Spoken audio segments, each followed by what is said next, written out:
Support comes from the Missouri Forest Products Association, saluting Earth Day on April 22nd with an ongoing commitment to help offset carbon emissions with sustainable harvesting of Missouri forests. Details at choosewood.com. Welcome to St. Louis on the Air. I'm Jason Rosenbaum.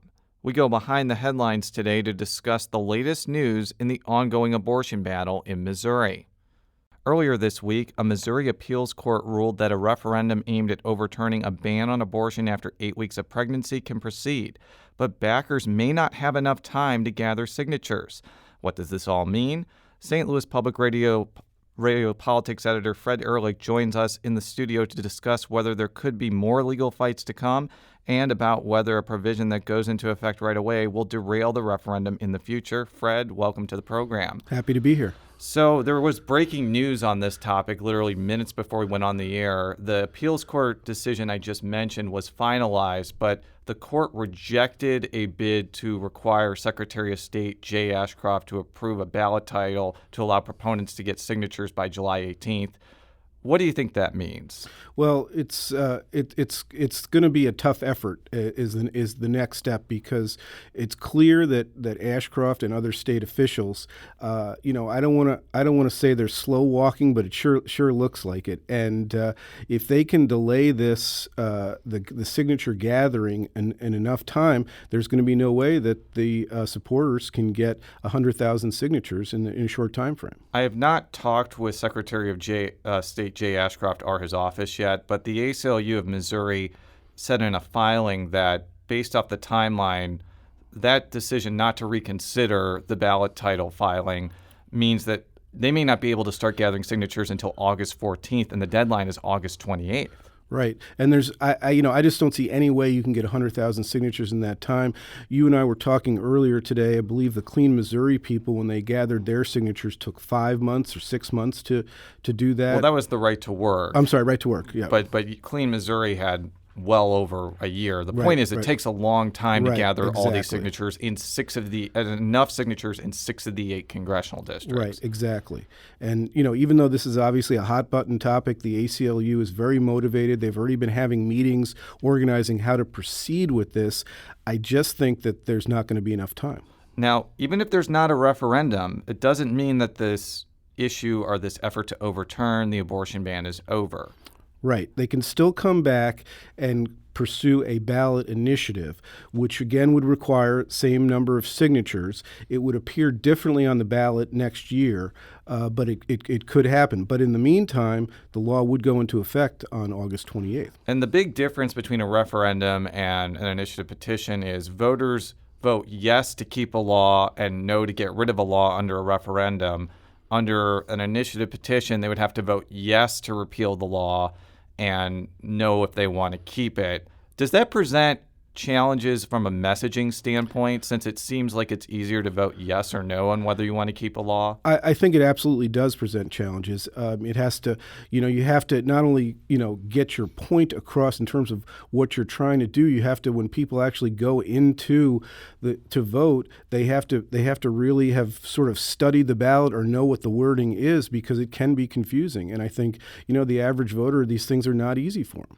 Now, one of the things that opponents of the abortion legislation said over and over again was they felt that it was unconstitutional and it was going to be taken to court. So couldn't the next step, if this new bill, so it's not a law yet, goes into effect on August 28th, that the next fight could be in the courtroom rather than at the ballot box? There's no doubt. I mean, I think they're trying to do the ballot box first. I think that's their preferred method, obviously. But as you well know, Jason, most everything these days ends up in the courts. And Missouri has a history of abortion laws going all the way to the U.S. Supreme Court.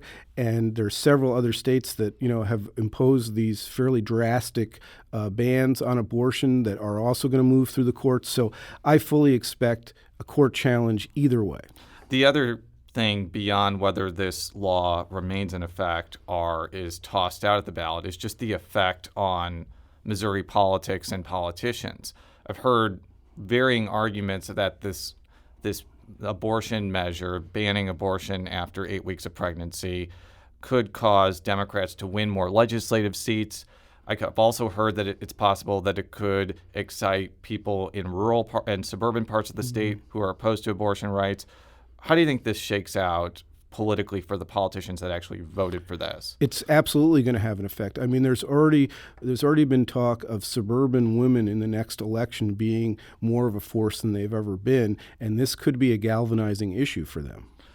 We only have a minute left. The reasoning behind Ashcroft rejecting the referendum was because part of the measure went into effect right away. My understanding, though, from reading the appeals court decision is that entire issue about whether a quote-unquote emergency clause derailed a referendum was not part of this decision. It was about whether Ashcroft had authority to even reject a referendum at all. That's right. My understanding. Is that your understanding as well? That is my understanding as well. I think they were clear on that Ashcroft just didn't really have that authority.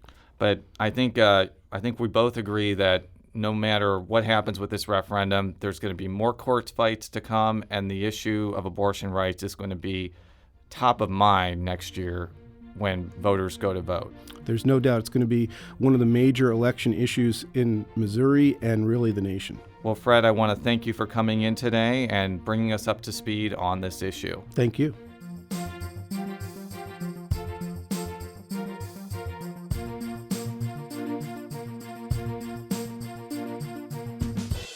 Support comes from the Missouri Forest Products Association, saluting Earth Day on April 22nd with an ongoing commitment to help offset carbon emissions with sustainable harvesting of Missouri forests. Details at choosewood.com. The Gateway brings you the day's news from the St. Louis region and across Missouri. It also includes stories from the Illinois side of the river and our Metro East reporter, Will Bauer. In Alton, in Belleville, in East St. Louis, in Edwardsville, in Cahokia Heights, at Scott Air Force Base, I'm Will Bauer. St. Louis Public Radio. Listen to reports from Will and all of our journalists weekdays on the Gateway, on the STLPR app, and wherever you get podcasts.